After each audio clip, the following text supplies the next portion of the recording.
Time. I give the call to the member for Dawson. Deputy Speaker, I rise today to voice the concerns of my constituents. The people of Dawson are extremely nervous and fearful of the rising costs of living. Today, the Reserve Bank has again lifted interest rates, making this the 5th increase in 5 months. Australians with a $500,000 mortgage are paying on average an extra $600 per month, compared to interest rates in April of this year. This is an increase of $150 that families need to find each and every week. Deputy Speaker, back in March of 2022, the Coalition Government provided relief for Australian families by bringing in the 22-cent fuel excise reduction.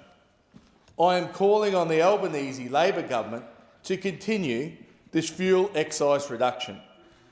In my electorate of Dawson, we have limited public transport options, and long-distance travel is part of everyday life.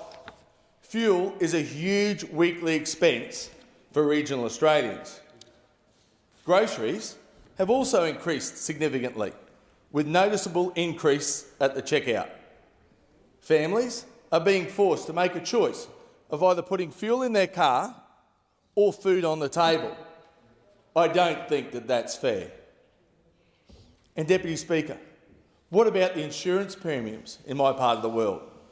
They are outrageous, leaving thousands of residents with no choice but to live uninsured or at risk. North Queenslanders are still waiting for the Labor Albanese government to implement the $10 billion reinsurance pool. While North Queenslanders dread the looming cyclone season, the insurance companies continue to profit from this indecisive, no-plan government. Energy prices are ever increasing, and Australian families and businesses are struggling with soaring power prices. Yet nothing is being done to increase our base load capacity or supply. In fact, this current government, who are bowing to the Greens, are taking away reliable and affordable options.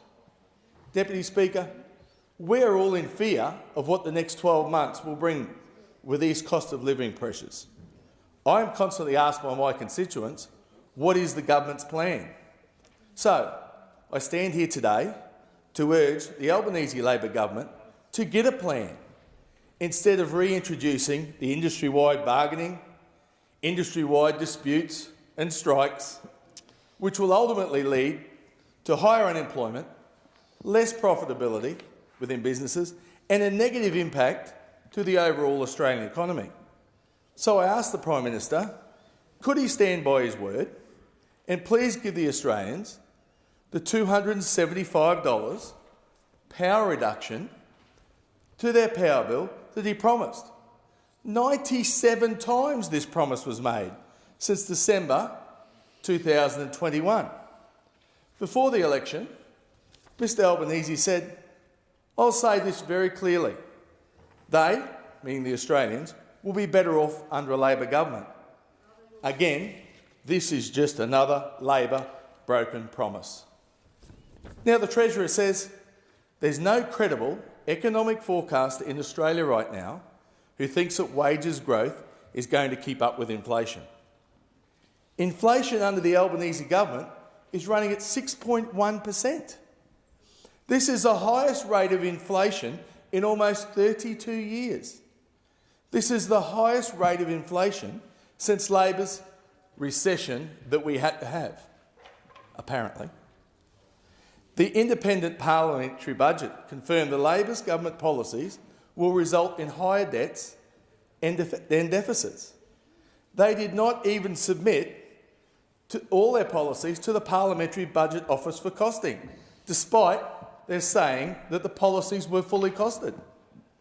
The Assistant Treasurer is out there predicting hyperinflation and more strikes, and that is not what Australians need right now. The Prime Minister tells us he has a plan. The Prime Minister has promised us a plan. So please tell me, the people of Dawson, What is the plan?